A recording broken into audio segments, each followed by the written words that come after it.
Hello friends, आप देख रहे हैं YouTube channel chemistry with car. ये है इलेक्ट्रोफिलिक एरोमेटिक सब्स्टिट्यूशन का सेकंड लेक्चर। इसमें हम देखेंगे काइनेटिक आइसोटोपिक इफेक्ट। देखो, हमने पिछले लेक्चर में देखा है कि जो इलेक्ट्रोफिलिक एरोमेटिक सब्स्टिट्यूशन होता है उसका रिएक्शन मैकेनिज्म देखा था, और उसका फर्स्ट स्टेप स्लोएस्ट स्टेप होता है, सेकंड स्टेप फास्ट स्टेप होता है, जिसके वजह से रेट ऑफ रिएक्शन डिपेंड करता है फर्स्ट स्टेप पे। ठीक है, वहां पे हमने देखा था general reaction electrophile E plus मान के, ई प्लस अगर एक्स प्लस हो, एक्स प्लस मतलब Cl प्लस Br प्लस या I प्लस, तो बोलते हैं रिएक्शन को हैलोजिनेशन रिएक्शन। और अगर E प्लस NO2 प्लस हो, मतलब इलेक्ट्रोफाइल का रोल प्ले NO2 प्लस करे, तो हम बोलेंगे रिएक्शन को नाइट्रेशन रिएक्शन। इलेक्ट्रोफाइल का रोल प्ले HSO3 प्लस या SO3 करे, तो हम बोलेंगे सल्फोनेशन रिएक्शन। अगर इलेक्ट्रोफाइल का रोल प्ले R प्लस करे, R प्लस मतलब एल्काइल ग्रुप है ये, उस पर पॉजिटिव चार्ज है, तो इस केस में रिएक्शन को बोलेंगे alkylation reaction, Friedel craft alkylation reaction. अगर इलेक्ट्रोफाइल का रोल प्ले एसाइलियम आयन करे, इसको एसाइलियम आयन बोलते हैं, तो रिएक्शन को बोलेंगे फ्रीडल क्राफ्ट एसाइलेशन। और अगर इलेक्ट्रोफाइल का रोल प्ले NO प्लस करे, तो रिएक्शन को बोलेंगे नाइट्रोसेशन। इन सारे रिएक्शंस को हम आगे के लेक्चर में डिटेल में पढ़ेंगे, केवल इसको छोड़ के, क्योंकि ये हमें नहीं पढ़ना है, थोड़ा बहुत पढ़ना है, वो 12th में पढ़ना है। जरा गौर करो, हम पहले ही बता चुके हैं कि CD बॉन्ड और CS बॉन्ड में CD बॉन्ड का स्ट्रेंथ ज़्यादा होता है, तो इसका अभी के टॉपिक में यूज होने वाला है। गौर करना, होता क्या है, ये जो ग्राफ हमने बनाया है, ध्यान देना, ये नीचे वाला लाइन, ये नीचे वाला लाइन की बात कर रहे हैं। ये ग्राफ नीचे वाला लाइन, ये सही है किसके लिए? हैलोजिनेशन के लिए, नाइट्रेशन के लिए, सॉरी हैलोजिनेशन भी नहीं, हैलोजिनेशन में क्लोरीनेशन, ब्रोमिनेशन के लिए, नाइट्रेशन के लिए, एल्काइलेशन के लिए, एसाइलेशन के लिए, जहां जहां अंडरलाइन किया है ये सब के लिए ये ग्राफ, ये जो नीचे वाला लाइन है वो सही है। जबकि अगर हैलोजिनेशन में I प्लस है या सल्फोनेशन का केस है या नाइट्रोसेशन का केस है, इस केस में जो ग्राफ होता है वो थोड़ा सा चेंज होता है। ये ऐसे आएगा और ये ऊपर चला जाता है।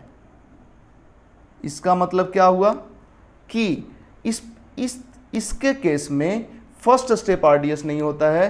कौन RDS होता है? सेकंड स्टेप RDS होता है। सेकंड स्टेप RDS होता है, मतलब सेकंड स्टेप स्लो स्टेप होता है, फर्स्ट स्टेप स्लो स्टेप नहीं होता है।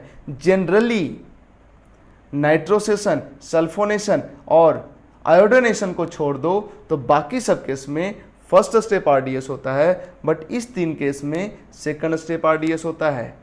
अब तुम बताओ जरा, अगर इस बेंजीन रिंग पे हाइड्रोजन लगा हुआ है और हाइड्रोजन को हम हटा दिए और यहाँ पे ड्यूटेरियम लगा दिए, जब इस पे इलेक्ट्रोफाइल का अटैक करा है रेट ऑफ रिएक्शन R1 है, इस पे इलेक्ट्रोफाइल का अटैक करा है रेट ऑफ रिएक्शन R2 है। बताओ R1 बड़ा या R2 बड़ा? अब जरा गौर करो, अगर हम केस 1 लेते हैं, जब जनरली मतलब ये जो एक्सेप्शनल 3 है उसको छोड़ दो, तब कौन RDS है? फर्स्ट स्टेप RDS है, मतलब फर्स्ट स्टेप का रेट कम और सेकंड स्टेप का रेट ज़्यादा। फर्स्ट स्टेप का एक्टिवेशन एनर्जी ज़्यादा और सेकंड स्टेप का एक्टिवेशन एनर्जी कम। यही वाला ग्राफ है ना जनरली, ये तो एक्सेप्शनल है जो इस तीनों के लिए है केवल। ठीक है, अब जरा गौर करो, अगर यहाँ H को हटा के D कर दिए हो, तो क्या फर्स्ट स्टेप में H को हटा के अगर D कर दियो तो H, इस बॉन्ड का कोई रोल है? ये जो CH बॉन्ड है यहाँ तो CH रह ही जाता है। अगर ये CD होता तब भी यहाँ CD रह जाता, मतलब यहाँ H रहे या D रहे, इस स्टेप के रेट पे कोई इफेक्ट नहीं पड़ेगा। अब जिस केस में ये वाला स्टेप RDS है, उस केस में इसको H को D भी कर दो, रेट ऑफ रिएक्शन में कोई फर्क नहीं पड़ने वाला है। लेकिन जिस केस में ये वाला स्टेप RDS है उस केस में अगर H को D कर दो तो रेट क्या हो जाएगा, स्लो हो जाएगा। क्यों रेट स्लो हो जाएगा ओवरऑल रिएक्शन का, क्योंकि ये जो H को अगर D कर दिए तो ये स्टेप क्या हो जाएगा, स्लो हो जाएगा, क्योंकि CD बॉन्ड को तोड़ना मुश्किल होता है और इसी स्टेप पर रेट डिपेंड करेगा जिस रिएक्शन में, उस रिएक्शन का तो ओवरऑल रेट क्या हो जाएगा, स्लो हो जाएगा। ठीक है, फिर से हम समझाते हैं। जनरली ये स्टेप RDS होता है। ठीक है, H को D कर देने से इस स्टेप पे कोई फर्क नहीं पड़ता है। इस स्टेप न स्लो होगा न फास्ट होगा। इसका मतलब H को D कर देने से रेट ऑफ रिएक्शन पे कोई इफेक्ट नहीं होगा। लेकिन जिस रिएक्शन में ये वाला स्टेप RDS होता है, जैसे कि आयोडोनेशन, सल्फोनेशन, नाइट्रोसेशन, इस केस में अगर H के जगह D कर दिए तो ये जो CH बॉन्ड है ये CD बॉन्ड हो जाएगा और इसको हटाना A- के लिए मुश्किल हो जाएगा क्योंकि ये बॉन्ड स्ट्रांग हो जाएगा। इसका मतलब इसका रेट क्या हो जाएगा, घट जाएगा। और चूंकि यही RDS है, इसका मतलब ओवरऑल रिएक्शन का रेट क्या हो जाएगा, घट जाएगा।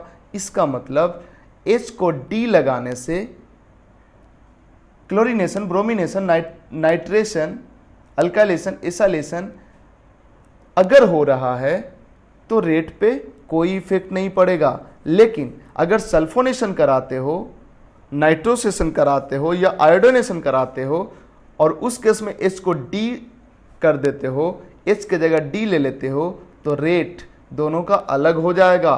किसका रेट ज़्यादा होगा, CH बॉन्ड वाले का रेट ज़्यादा होगा, क्योंकि CH बॉन्ड को तोड़ पाना आसान होगा। किसके लिए, A- के लिए या सॉल्वेंट के लिए। इसका मतलब क्या हुआ, हाइड्रोजन को हटा के ड्यूटेरियम लगा देंगे, हाइड्रोजन को उसका आइसोटोप से बदल देंगे। इस केस में जनरली रेट सेम रह जाता है, बट कुछ केसेस में आयोडोनेशन, सल्फोनेशन और नाइट्रोसेशन के केस में रेट चेंज हो जाता है। इसी को बोलते हैं काइनेटिक आइसोटोपिक इफेक्ट। मतलब हाइड्रोजन का आइसोटोप लाए, आइसोटोप बदलने से रेट बदल जाता है। किस केस में, आयोडोनेशन, सल्फोनेशन एंड नाइट्रोसेशन के केस में। इसलिए हम बोलते हैं कि आयोडोनेशन, सल्फोनेशन एंड नाइट्रोसेशन, ये जो रिएक्शन होता है काइनेटिक आइसोटोपिक इफेक्ट शो करता है, जबकि nitration, alkylation, acylation, chlorination, bromination ये सब काइनेटिक आइसोटोपिक इफेक्ट शो नहीं करता है। ठीक है, ओवरऑल फिर से अगर हम कंक्लूड करें तो ये कंक्लूजन निकला कि H को D से रिप्लेस कर देने से रेट ऑफ रिएक्शन पे कोई इफेक्ट नहीं पड़ता, क्योंकि RDS होता है फर्स्ट स्टेप और फर्स्ट स्टेप में CH बॉन्ड नहीं टूटता है।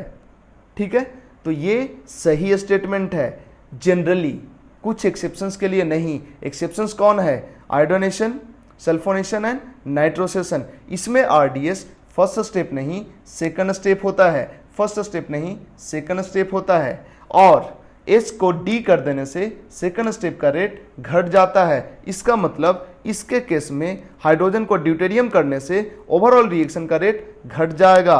मतलब R2 कम हो जाएगा R1 से, R2 कम हो गया है R1 से। इसका मतलब हम ये बोलेंगे कि हाइड्रोजन को हटा के ड्यूटेरियम लगाने से, आइसोटोप लगाने से, हाइड्रोजन का आइसोटोप बदलने से रेट ऑफ रिएक्शन पे इफेक्ट पड़ा है। इसका मतलब हम ये बोलेंगे iodination, sulphonation and nitrosation kinetic isotopic effect show करता है।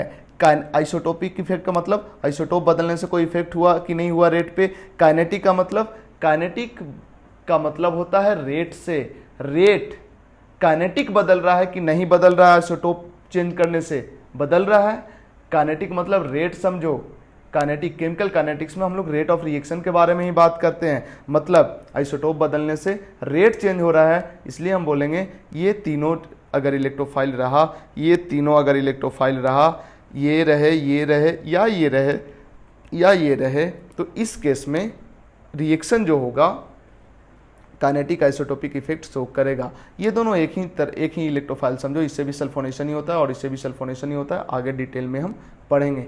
आज के लेक्चर में बस इतना ही, मिलते हैं लेक्चर 3 में।